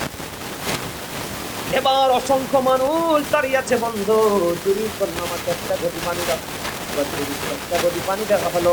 তিনি নামাজ পড়লেন, আর নামাজ পড়ে আবার তিনি কি করলেন, বললেন, তোমরা একটা কাজ করো। কি জাদু করবো? কাজটা হলো, তোমাদের কাজ হলো কি রে? তোমাদের কাজ হলো ওই বাচ্চাটাকে আমার কাছে নিয়ে আস। জুরিজ নামাজ পড়লেন, নামাজ শেষ করার পরে অসংখ্য মানুষ জুরিজ এই ছোট্ট বাচ্চাটার পেটটার উপর হাত দিলেন। হাত দিয়ে বললেন, বাবু, বাবু রে, তুমি বলো না তোমার বাবাকে? অত বন্ধু, পৃথিবীর বুকে এই নবজাত শিশু মাত্র দুনিয়ার বুকে এসেছে। ওই বাচ্চাটা সঙ্গে সঙ্গে বলে দিল, ওই রাখাল আমার বাবা। জোরে জোরে কন্যা একবার আল্লাহু আকবার। বন্ধু, আমি বুঝাইতে চাই আপনাদেরকে, সেই জুরি যেমন একজন আল্লাহর ওলি ছিল, ওনার হাতের স্পর্শ লাগার কারণে, ও বন্ধু, ছোট্ট বাচ্চা যদি জবান খুলে যায়, তাহলে বুঝেন সে কেমন আল্লাহর ওলি। ছেলে কিন্তু মাকে গালি দেয় নাই, খাবার চাইছে খাবার দেয় নাই, পোশাক চাইছে পোশাক দেয় নাই, এমন না। কিন্তু নামাজ পড়তেছে, মনে মনে বলে, আল্লাহ নামাজ শেষ করি, তারপরে মায়ের সাথে দেখা করবো। দেখতে দেখতে 3টা দিন বন্ধু পার হয়ে গেল, মায়ের দেখা হলো না। এই জন্য বন্ধু মা অভিশাপ দিয়ে গেল। অভিশাপ কাজে লাগছে নি কম। কথা বলেন না বন্ধু, এই যুগের ছেলেরা তো আল্লাহর ওলি না রে। তাদের অবস্থা কেমন হবে আপনারা বলুন? মা বাবারে ভালোবাসার দরকার আছে না নাই? কিন্তু এখনকার ছেলে মেয়েরা মা বাবাকে ভালোবাসে না। এখনকার ছেলে মেয়েরা মা বাবার কথা শোনে না। বলে, হুজুর কারণ কি? আমি সেই কারণ আমি আপনাদের সামনে আজকে তুলে ধরবো বন্ধু। আপনার বাচ্চাটা পৃথিবীর বুকে জন্ম নিয়েছে। আপনার বাচ্চার পৃথিবীর বুকে জন্ম নেওয়ার সঙ্গে সঙ্গে আপনি বাবা হিসাবে আপনার কাজ আছে, গুরুত্বপূর্ণ কাজ। বলে, হুজুর কাজটা কি? আমার রাসূলের কলিজার টুকরা ইমাম হাসান রাদিয়াল্লাহু তাআলা আনহু, মা খাতুনে জান্নাত ফাতেমার সন্তান আছে না নাই? শুনতেননি? হযরত হাসান রাদিয়াল্লাহু তাআলা আনহু, ও বন্ধু, তিনি যখন পৃথিবীর বুকে কদম দিলেন, আমরা মসজিদে যেমন ভাবে আওয়াজ আযান দেই কি দেই না? নামাজের জন্য মানুষকে আযান আহ্বান করি কিনা? আমার রাসূল বলেছে রে, আমরা এখন যেমনি আযান দিই, আমার রাসূল ইমাম হাসান রাদিয়াল্লাহু তাআলা আনহুর কানে আযান দিয়েছে। আপনারা বলেন বন্ধু, এখনকার সময়ে যে বাচ্চাগুলো দুনিয়াতে আসে, কয়টা বাচ্চার কানে আযান দেওয়া হয়? ভাই আযান দেয়? কইতে দিব, বাচ্চা দুনিয়াতে আসার আগে তো হসপিটালে নিয়ে চিৎকার করে দেয়। কথা বলেন না কেন? এটার জন্য দায়ী কিছু ডাক্তারেরও দায় আছে। কিছু ডাক্তার আছে অসভ্য ডাক্তার লোক। এই অসভ্য ডাক্তারের সঙ্গে যদি কোনো পেশেন্ট পেয়ে যায়, তার লাইফে বাচ্চাও ভালো, মাও ভালো, নর্মাল আছে, বলবে বাচ্চা উল্টাই রে। কথা বলেন না? একটা বাচ্চা জন্ম দেওয়া, একটা মায়ের জীবন মৃত্যুর সন্ধিক্ষণে দাঁড়িয়ে বাচ্চা প্রসব করে। কত মা পৃথিবীতে সন্তান আনার জন্য পৃথিবী থেকে চলে গেছে। সেই বাচ্চা প্রসব হয়েছে, কতটা কষ্টের, কতটা যন্ত্রণা। একটা মা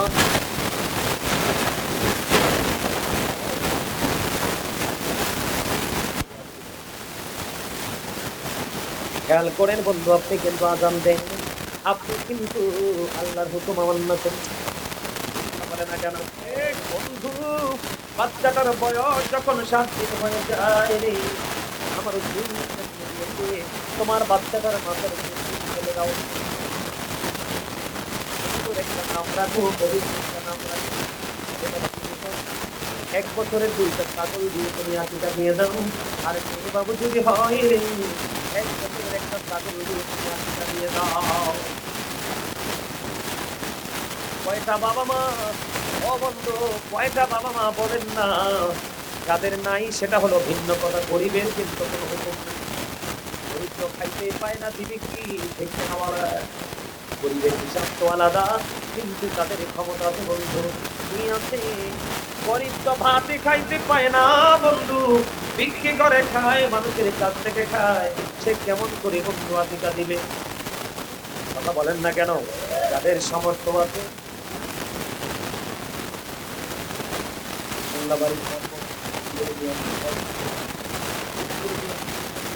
শাহজালালের আব্বা নুরু মিয়া 11:40 মিনিটে সকাল করে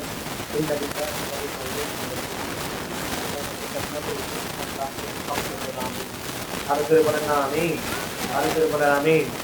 এমন ব্যক্তি আমাদের সবার আছে না নাই? এই যে আপনাদের কাছে আপনাদের ওখান থেকে একজন মানুষ গেল না, আজকে থেকে সব বন্ধ, আজকে থেকে তার সবকিছু এখন তার কবর। জীবনে যা কিছু করেছে সব কিছুর হিসাব নিকাশ এখন কবরে দিতে হবে।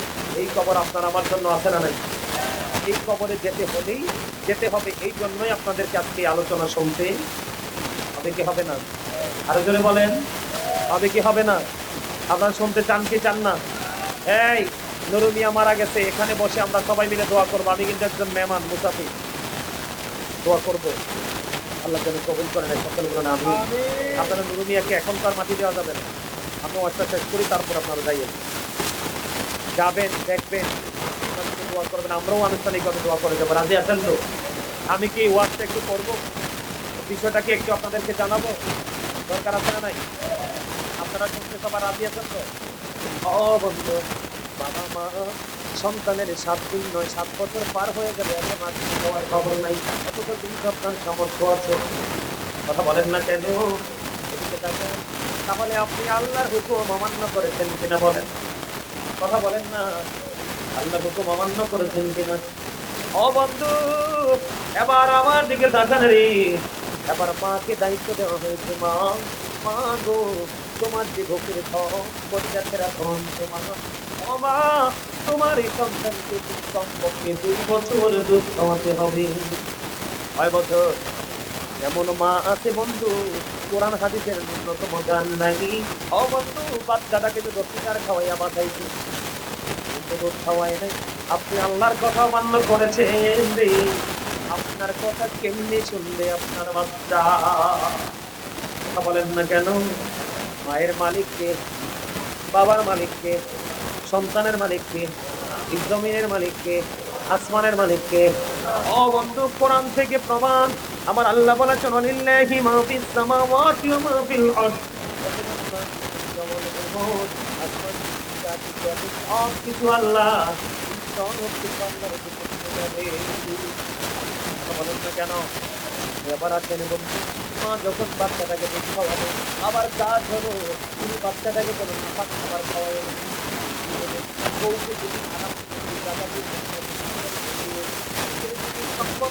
করে খাওয়াইও না।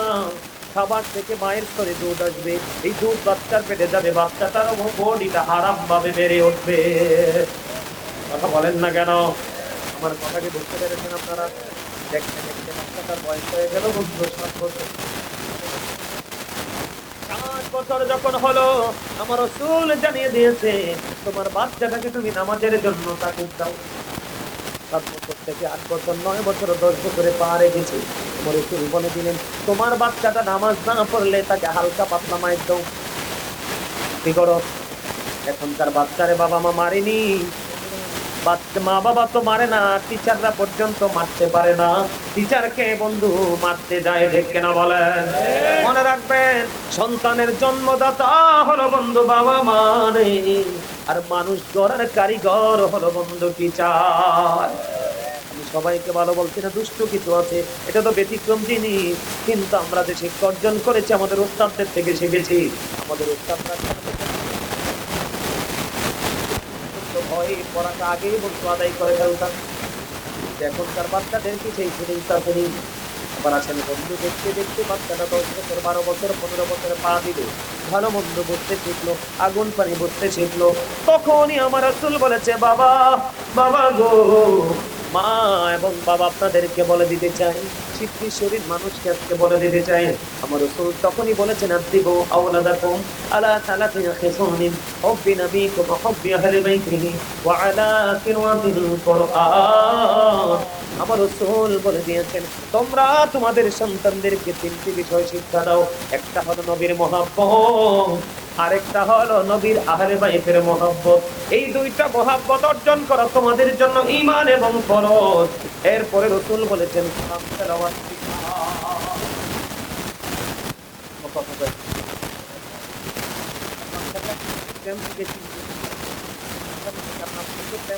কেমনে করতে হয় কেন করতে হবে, সব আমরা মানবো। বলে বলে আমার নবী সবচেয়ে দামি নবী, সবচেয়ে বড় নবী, আল্লাহর সৃষ্টির মধ্যে সৃষ্টি ঠিক না বলে চুরি চুরি বলেন ঠিক না বেঠে। আমি আপনাদেরকে একটুখানি বন্ধু শেয়ার করতে চাই রে, আপনার ছেলে চলছি হয়ে গেল বন্ধু নবীর প্রেম শিখাবেন, নবীর আহলে বাইতের প্রেম শিখাবেন,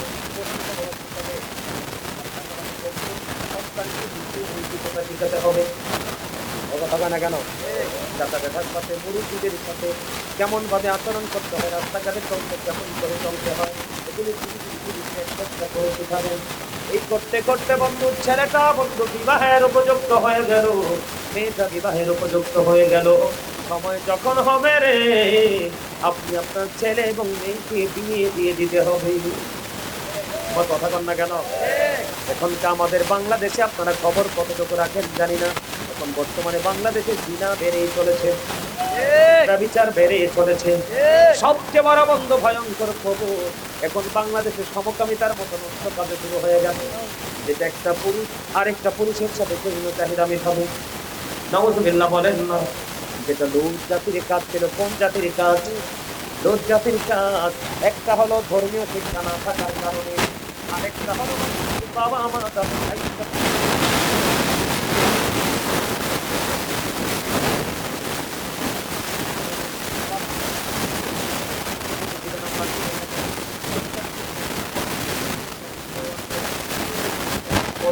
আমার দিকে তাকান, আপনারা আমার কানের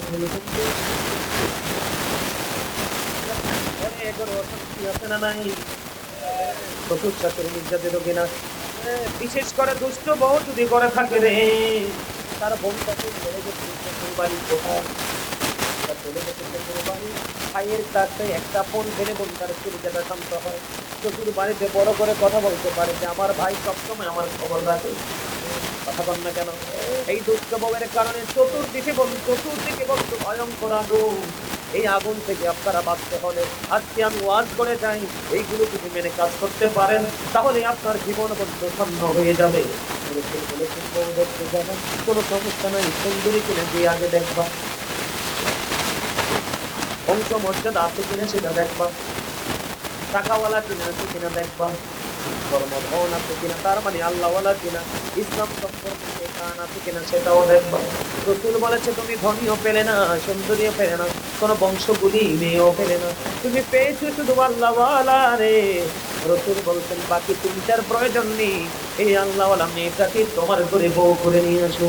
রাসূল বলেছে এই মেয়েটা যদি কালো হয়, এই মেয়েটা যদি খাটো হয়, এই মেয়েটা যদি বন্ধু কান কাটা হয়, অন্যের বাড়ির বাদী এবং দাসীও হয়, যদি মেয়েটা আল্লাহওয়ালা হয় রে, তুমি মেয়েটাকে তুমি ঘরে তুলে নিয়ে আসো, এটার মধ্য থেকেই তোমার ঘরে আসবে নূরানী প্রদীপ। জোরে কন্যা সুবহানাল্লাহ। বলে হুজুর রাসূল সুন্দরের কথা কেন না করলেন? কারণ সৌন্দর্য কিন্তু একদম বিনষ্ট হয়ে যায়। আপনাদের সবাইকে বলি সহজে বুঝবেন, বাংলাদেশে যে সিনেমার নায়িকাগুলো মরার আগে যে বুড়া হইয়া মারা যায় দেখুন, তাদের চেহারা কি সুন্দর থাকে না নষ্ট হয়ে যায়? সিনেমাতে করে বাংলাদেশের সিনেমা করে নায়কগুলো, তারা তো সুন্দর দেখে দেখে নেয়, ঠিক কিনা বলেন? এরা কি বয়সের সাথে সাথে সৌন্দর্য নষ্ট হয় কিনা? বন্ধু সৌন্দর্য একদিন নষ্ট হয়ে যায়, সম্পত্তি ধ্বংস হয়ে যায়, কিন্তু দিনের শিক্ষা, দিনের এলেম, এটা তো জিনিস রে, এটা কোনোদিন ধ্বংস হয় না, বরং যতদিন যায় তত এটা আলো ছড়ায়। ওই কেমনে আলো চড়ায়? যেমন ধরেন আপনার মেয়েটা আল্লাহওয়ালা, আরেকটা আল্লাহওয়ালা ছেলে, ছেলের ক্ষেত্রে এইরকমই, আরেকটা আল্লাহওয়ালা ছেলের হাতে তুলে দিল, তাদের ঘর থেকে আসলো আল্লাহওয়ালা এক নৌরানি সন্তান, ছেলে হোক বা মেয়ে হোক। এটা যখন বড় হলো, কি হলো? বড় হলো, আবার আপনার জায়গায় আসলো, বিয়ে দিয়ে দিল, আপনার নাতি হলো। বউ কি বলবে? না, আমার ছেলেকে আমি ইউনিভার্সিটিতে পড়াবো, তবে পড়ে আগে রসুল যেভাবে বলেছে আগে শিক্ষাটা দিব, ধর্মীয় শিক্ষা। কেন বলেন? তাহলে আলো কি ছড়াচ্ছে না? একটা গাছ যখন ছোট থাকে, ওঠেই কিন্তু দুইটা ডালা মেলে, কথা কয় না? কিছুদিন পরে আরেকটু বড় হয়ে দেখবেন এই ডালা দুটো দিয়েছে, এই ডালা দুটো দিয়েছে, কথা কয় না কেন? আরেকটু বড় হয়ে দেখবেন এটা দুইটা দিছে, এটা দুইটা, এটা দুইটা, এটা দুইটা, এমনি করে করে দেখবেন। বিশেষ করে সবচেয়ে সৌন্দর্য এই বর্তমানে আপনি দেখতে চাইলে কাঠবাদাম গাছগুলো আছে না, কাঠবাদাম বিভিন্ন মার্কেট, বিভিন্ন কমিউনিটি দেখবেন লাগায় মানুষ, দেখবেন কিভাবে একটার পর একটা কোনে কোনে মনে হয় যেন ডিজাইনেবল ভাবে কথা বলে বলে যেন ডালপালা চড়া। মাথা পারবেন না? ও বন্ধু, অনেক বড় হয়ে গেল, একদিন কিন্তু একজন মানুষের ছায়ার নিচে বসার সুযোগ ছিল না। আজকে আপনি শত শত মানুষ এখানে বসাতে পারবেন, আর কিছু হবে না। এটা নিয়ামত কিনে বলে। আপনার বাচ্চা আলেম হবে, আপনার কি হবে? যদি কোনো হুজুরের মেয়ে হন, ও বন্ধু, মেয়ে হইলে সমস্যা কি? একটা এক্সাম্পল দিতে হয় বন্ধু। হযরত মরিয়ম আলাইহিস সালামের সামনে যে হযরত ঈসা আলাইহিস সালামকে বুঝিয়ে দিল, বুঝিয়ে দিল, মা মরিয়মের মধ্যে সন্তান বড় হতে লাগলো। সুবহানাল্লাহ বলেন না? এবার মরিয়মের তো বিয়ে হয়ে গেল, আল্লাহর কুদরতে গেলেন কেনা বলে, ও বন্ধু, এই সন্তানটাই হলো ঈসা রুহুল্লাহ। বলবো নি? আরো জোরে বলবো। নানার নাম ছিল নাম ছিল হান্নান। ঈসা রুহুল্লাহর নানার নাম কি? হান্না দিতে হবে। তারা দুজন মনে মনে চিন্তা করলো, আমাদের এই সন্তান আছে, যাকে আমরা আল্লাহর কাছে কুরবানি করে দিব, আল্লাহর কাছে কুরবানি করে দিব।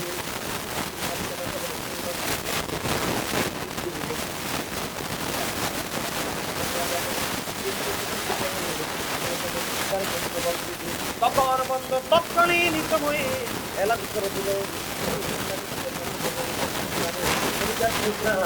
অবদ্ধ করে দিবে, প্রমাণ দান করে দিবে, পরীক্ষার প্রার্থী হবে। এর মধ্যে বন্ধু সব প্রার্থী গুলো কি করবে? প্রতিযোগিতা দিতে আসছেন, করো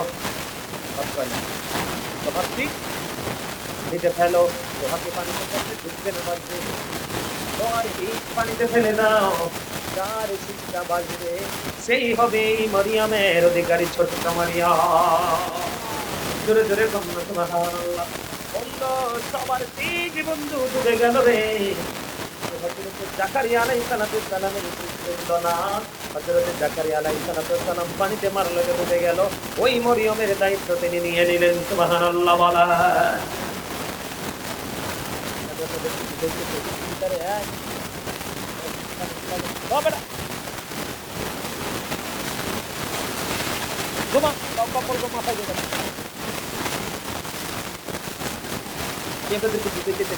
বলে অবহেলা করা, যারা বুদ্ধিমান বলে মানুষ তো আরে বাপরে বাপ, আসমানের চাঁদ পর্যন্ত দাওয়াত দিতে, নাউজুবিল্লাহ বলে। আসমানের চাঁদকে কি দাওয়াত দেওয়া যায়? বললাম আর কি, মানে এতটুকু মনে হয় আসমানের চাঁদও নিয়ে যেতে পারে, ঠিক না বলেন? ভালো কেন কেন বলবো কি? হ্যাঁ,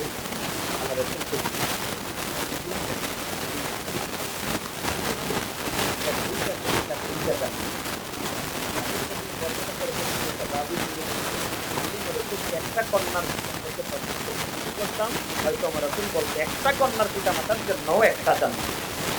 সুবহানাল্লাহ। আরে জোরে বাবা মা দায়িত্ব পালন করতে দরকার আছে না? যদি সন্তান ছেলের সাথে বাঁধবেন, ছেলেটাকে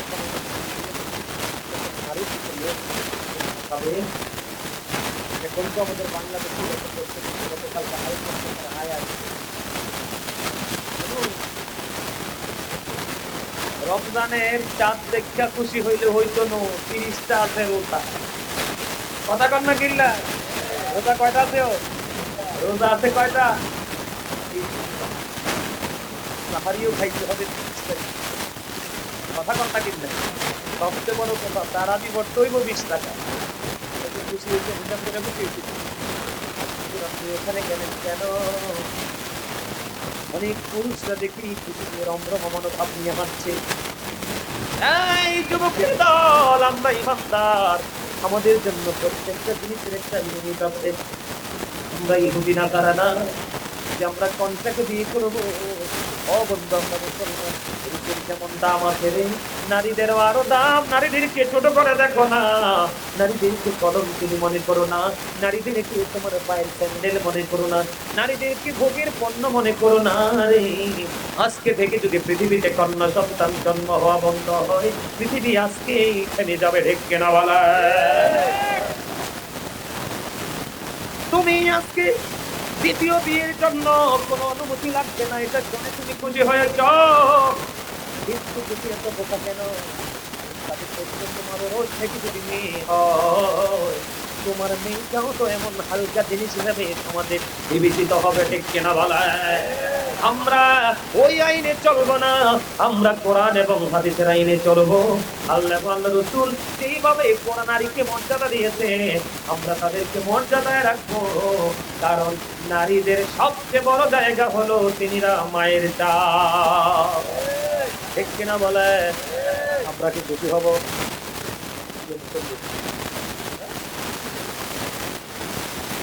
বাংলাদেশে কয়টা মানুষ ইসলামী আইনে চলে কথা কন না কিন্তু কয়টা মানুষ কয়টা পুরুষ ইসলামী আইনে চলে এই বেটা এত সস্তা না এই কথা কয়েন না দিক টাকা এগুলো এই ওয়াজ দরকার আছে নি রে এই ওয়াজ বেশি দরকার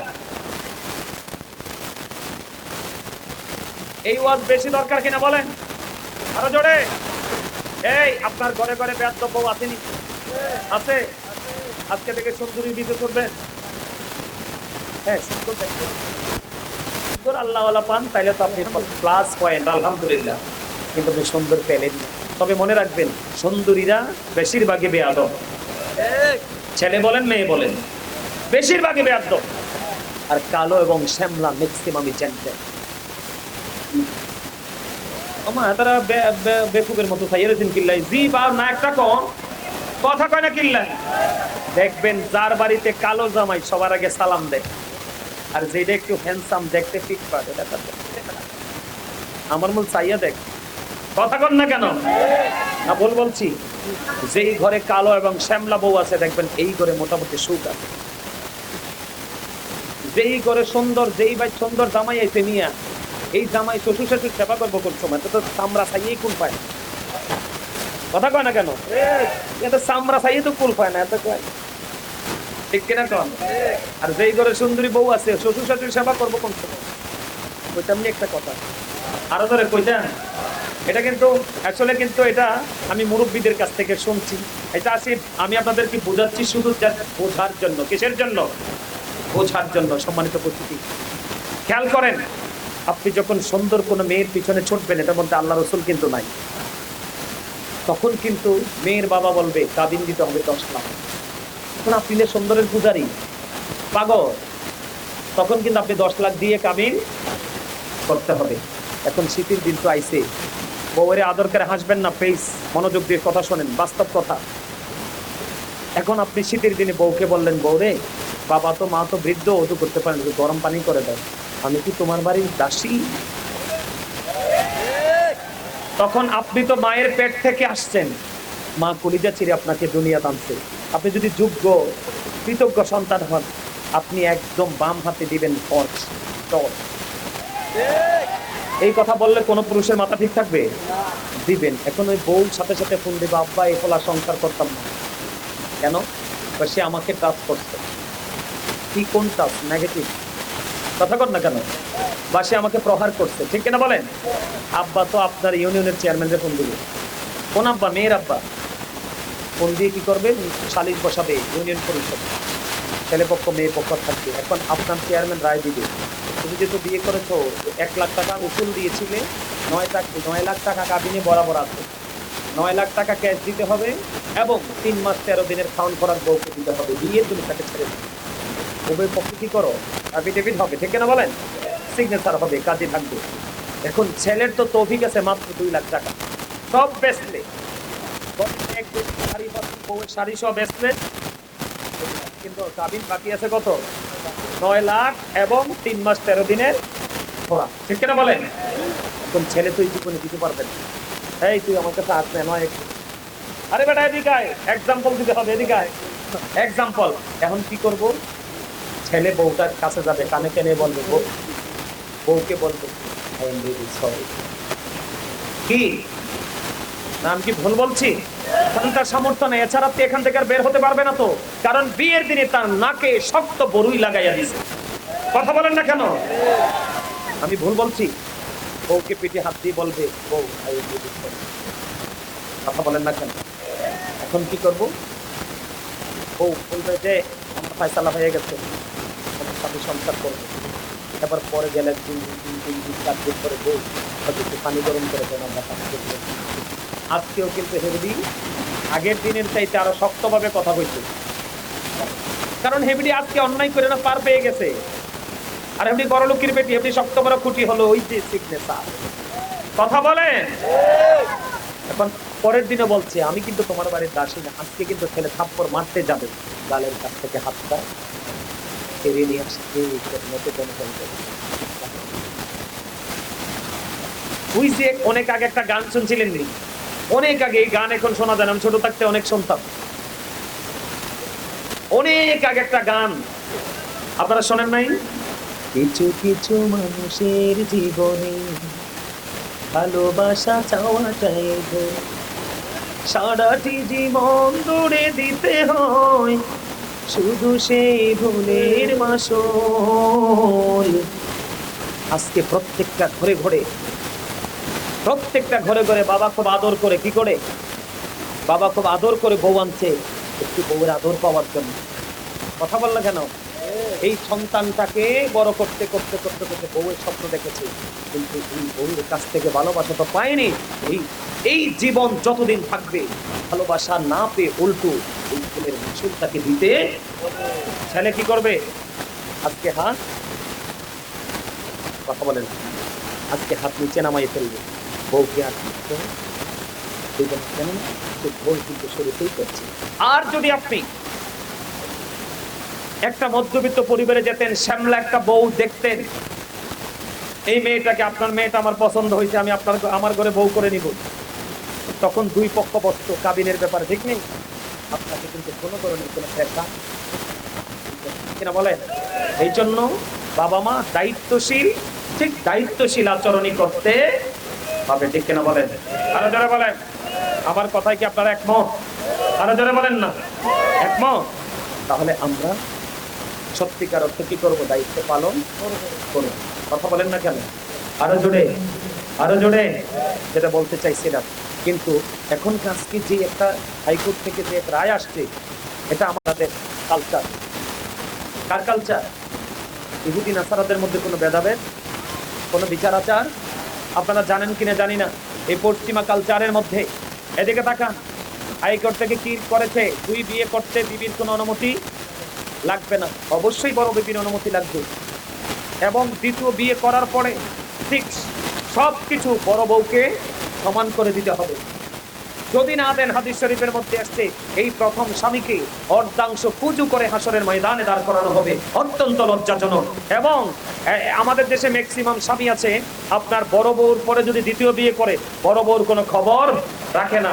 সবচেয়ে বড় কথা হলো বড় বউকে কাবিনও দেয় না। এই যে স্বামী বিয়ে করার পরে বিবিকে কাবিন না দিয়ে, মোহরানা না দিয়ে ইন্তেকাল করেছেন, রাসূল বলেছেন ওই স্বামীকে কাল হাসরের ময়দানে আল্লাহ রাব্বুল আলামিন জিনাকারীদের অন্তর্ভুক্ত করবে। এবার বুঝেন, হাইকোর্ট থেকে বলে দিল আর আপনি নাচতে নাচতে 2টা বিয়ে করবেন।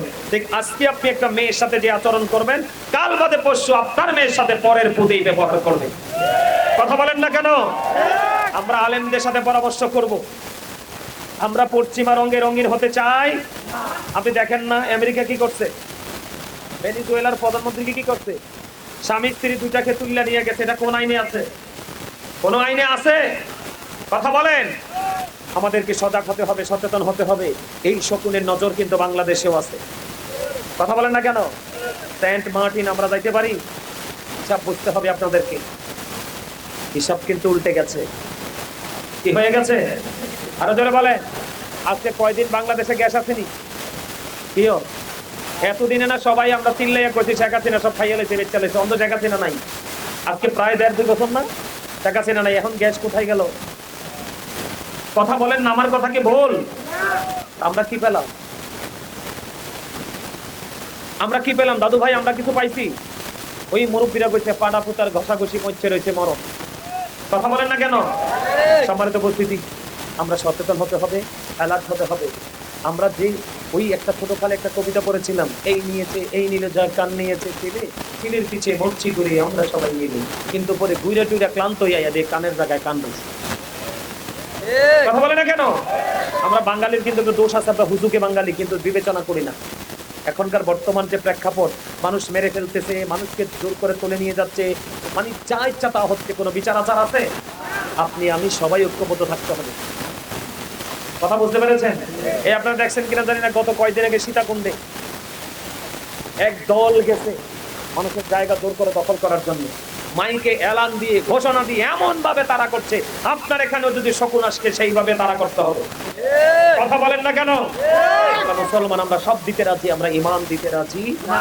এখন আমি আপনাদেরকে কিছু কথা বলে আলোচনা শেষ করব। আমাদের দেশ মুনাফিকে ভরে গেছে। এদিকে তাকান, আমাদের দেশের ম্যাক্সিমাম মসজিদ কমিটিতে বাটপার আছে। আছে না নাই? ম্যাক্সিমাম মসজিদ কমিটিতে মুনাফিক আছে না নাই? যারা কথা দিয়ে কথা রাখে না। বাংলাদেশের বিভিন্ন জায়গায় কি হয় জানেন? এখন বর্তমানে একটা ট্রেডিশন চালু হয়েছে। এই ধরো 10 জন যুবক মিলে একটা মাহফিল করবা। এলাকাতে বড় ভাই আছে কয়জন? 5 জন। কয়জন? আরে কমাই একটু, বস্তাতে আর নাই এখন বাংলাদেশ। কয়জন? 5 জন। আপনি কিন্তু এই মাহফিলে বলে গেছেন 5,000 টাকা দিবেন। কয়জন? 5 জনে 5 পাতা 25,000। কত হাজার? আপনি আজকে মাহফিলে বলে গেছেন আগামী বছর মাহফিলে আসলে দিব। আমি 4 জনকে অতিথি করেছি। কয়জনকে? আরেকজনকে আমি অতিথি করতে পারি নাই। আমি আপনাকে অতিথি করি নাই বলে আপনি আমার মাহফিলে কি দিবেন না? 5,000 টাকা হাতিয়ে আপনি দিবেন না। আপনি মুনাফিক। আপনি কি? কারণ মুনাফিক যারা কথা দিয়ে কথা রাখে না তারা মুনাফিক। একদিকে আপনি মিথ্যাবাদীও। মুনাফিকের আরেকটা চরিত্র কিন্তু কি? মিথ্যা বলা। কারণ আপনি বলেছেন দিবেন, আপনি দেন নাই, এটা হলো মিথ্যা কথা। কথা বলেন না কেন? এগুলো কিন্তু এখন বাংলাদেশে এগুলো হচ্ছে। আপনারা এগুলো খেয়াল করতে হবে। ইসলাম কিন্তু সস্তা জিনিস না, মুড়ির মোয়ানা যে আপনার ইচ্ছে মতো আপনি গোলাবেন, ইচ্ছে মতো ভেঙে ফেলবেন। এটা আল্লাহ এবং আল্লাহ রাসূলের বিধান। ঠিক কিনা বলেন? আমার দিকে তাকান। এবার মুনাফিক হইলে কি হবে? প্রথম কথা, হাদিস শরীফে রাসূল বলেছেন, believers love the prophet, hypocrites don't love the prophet। আমার রাসূল বলেছেন, ইমানদাররা আমি রাসূলকে ভালোবাসবে, মুনাফিকরা আমি রাসূলকে ভালোবাসবে না। ভয়ঙ্কর কথা না? তাহলে যারা মুনাফিক তারা রাসূলের উম্মত না। দৈন্তান নয়াকার না। ঠিক আছে নি? বানান কথা কোন বানান? ঠিক আছে। এবার আসেন আল্লাহর কোরআন কি বলে। আল্লাহর কোরআন বলে, এদিকে তাকান, ইন্নাল মুনাফিকিনা ফি দারকিল আসফালি মিনান নার, the hypocrite will be in the lowest place of hell। মুনাফিকরা জাহান্নামের একেবারে সর্বনিকৃষ্ট জায়গায় থাকবে। তাহলে আমরা মুনাফিকি করব না। এবার আসেন সম্মানিত উপস্থিতি, আজকে দেখলাম একটা ভিডিও, বলবো নি না? আবার আপনারা আমার কাছে চিন্তা দেবেন। আপনারা মুসলমান, আমিও মুসলমান। আপনার আমার দুজনের আগে ইমান, তারপরে আমল। ঠিক নেই? এই বাচ্চারা, এই এই এবার তোমরা যেই কোন একজন আবার যে লম্বা দেখে একটা পাকা জিংলাসি বানিয়ে আসো। যাও, কাঁচা না পাকনা বেটা, কাঁচাটা বাড়ি দিলে ভেঙে দেবো, পাকনাটা সহজে ভাঙবে না। আমি কি বলি শোনেন যুবক ভাইরা, আমি কাউকে ভালো বা মন্দ বলার জন্য না।